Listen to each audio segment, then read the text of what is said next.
Bom, a próxima conversa do livro trata de estratégias mistas. A motivação são situações como o jogo aqui da Batalha dos Sexos. Alguma coisa vai ter que ser decidido, mas tem dois equilíbrios de Nash, né? Em qual deles vai cair? Ou então tem situações tipo essa daqui, ó, que é a do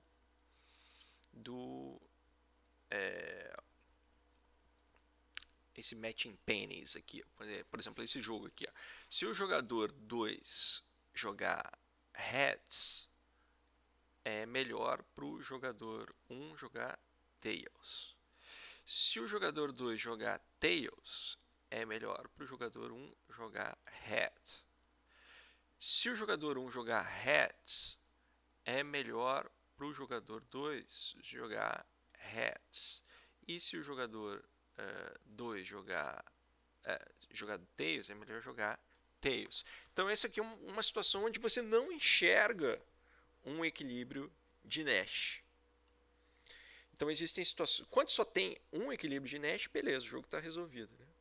Quando tem mais de um equilíbrio de Nash ou não tem nenhum equilíbrio de Nash, a gente vai precisar de uma estrutura a mais para jogar, para descrever o jogo. Então você vai ter que colocar um elemento novo na estrutura de jogo, que são as crenças, são probabilidades, né? No sentido de que se tem duas possibilidades de resolver esse jogo, tem que ter alguma probabilidade. Você vai ter que decidir entre ópera e luta, e o outro vai ter que decidir entre ópera e luta.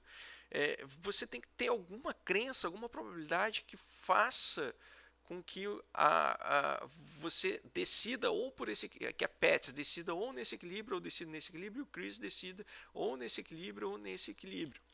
E aí então você tem que dar a estrutura de utilidade esperada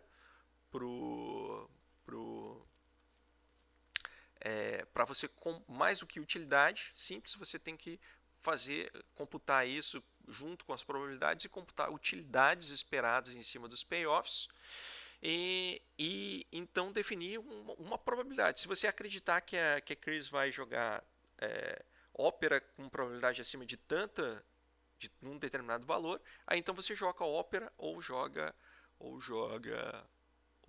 luta, tá? E aí então essa partezinha aqui que ele vai explicar. Por exemplo, no jogo ópera, o jogo do Chris da Pat, quando você cair os dois equilíbrios, você vai ter que dar uma probabilidade para que a Pat vá para esse equilíbrio ou vá para esse equilíbrio. E o Chris também que vá para esse equilíbrio ou vá para esse equilíbrio. Então, nessa situação, você teria uma distribuição de probabilidade, tá? E aí então tem uma análise gráfica que ele faz no livro aqui, que ele vai argumentar contigo que esse jogo na realidade tem três equilíbrios. São dois equilíbrios de Nash em estratégia pura, sem levar em conta crenças, e um resultado que é de estratégia mista, que é com base no sentimento. E o matching pennies vai ser a mesma coisa. Nesse caso aqui, o matching pennies ele vai ter apenas um equilíbrio que é de estratégia mista. Né? Então aqui tem uma abstração, e nessa abstração é que o Nash faz o teorema dele lá de 1950, que ele demonstra que todo jogo na forma normal tem pelo menos um equilíbrio de Nash, possivelmente envolvendo estratégias mistas. Ele faz uma aplicação de um teorema específico, que é um teorema do ponto fixo de Kakutani, tá? Então, a argumentação dele é assim: ou o jogo não tem equilíbrio de Nash em estratégia pura, ou o jogo tem mais de um equilíbrio de Nash em estratégia pura, que é o caso aqui do matching pennies, ou o jogo tem um único equilíbrio de Nash, que é, por exemplo, o caso do dilema dos prisioneiros, tá? Então, então ele demonstra, se você dá uma estrutura de crenças, você dá uma estrutura de probabilidades, então ele mostra que sempre vai ter solução. E de fato isso é intuitivo, né? Porque as coisas se resolvem sempre, se você não tem uma resposta clara.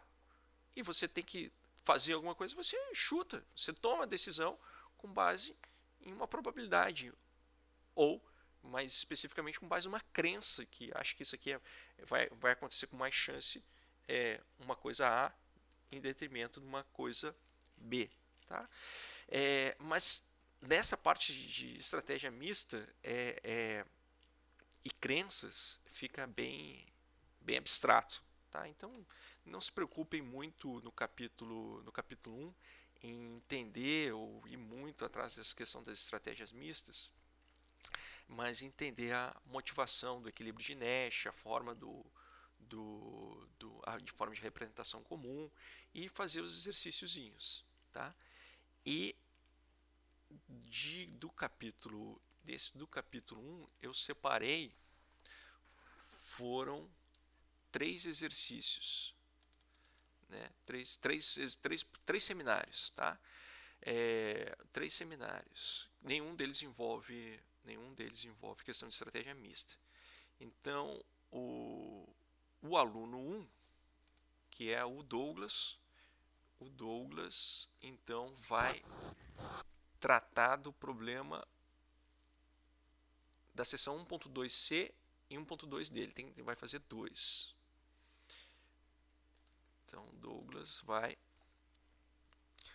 1.2c,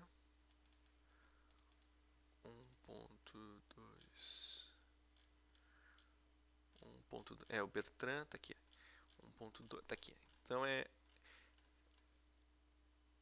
1.2c está aqui.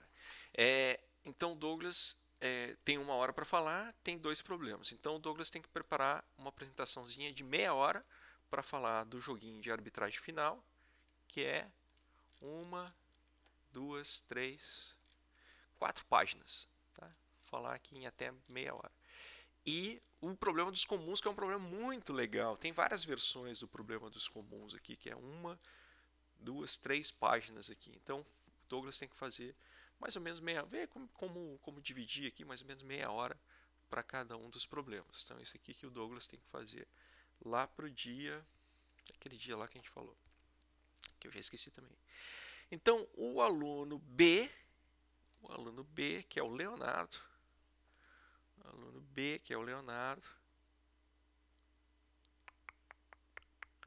vai falar do problema 1.8 da seção 1.8 da seção 1.2, que ele está tratando de um modelo que é chamado modelo da cidade linear ou modelo de Hotelling.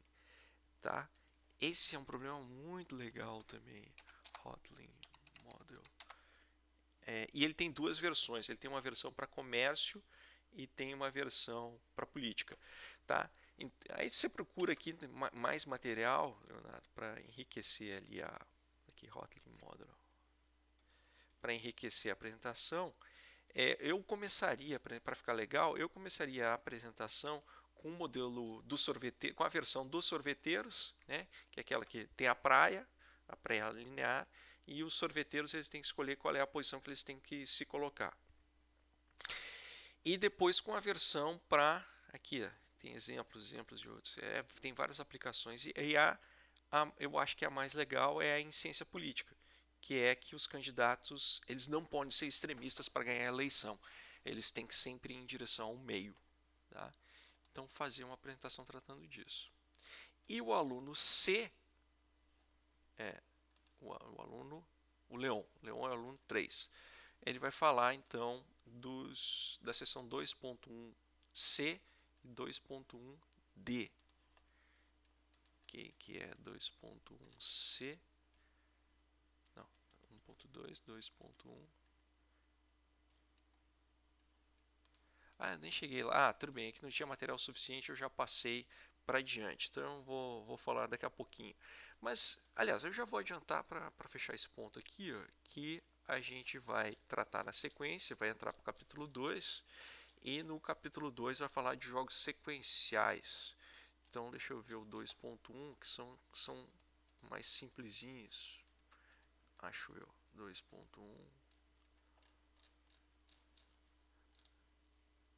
O Stackelberger eu vou falar, que é o exemplo clássico.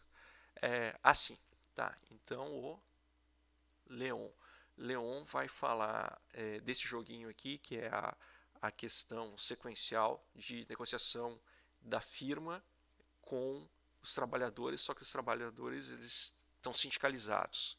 E aí então no exercício é mostrar que ninguém vai ficar num ótimo de Pareto.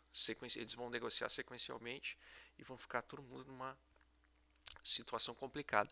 E o exercício seguinte é da barganha sequencial, que é como um desdobramento desse primeiro, da barganha entre os sindicatos. Então, aí naquele dia fica essa apresentação, que é a parte inicial dos jogos sequenciais. Eu vou parar por aqui, talvez amanhã ou depois, segunda-feira, talvez eu comece as gravações da parte 2 e aí depois eu explico os exercícios da Júlia, do Acauã e do Manuel. Valeu!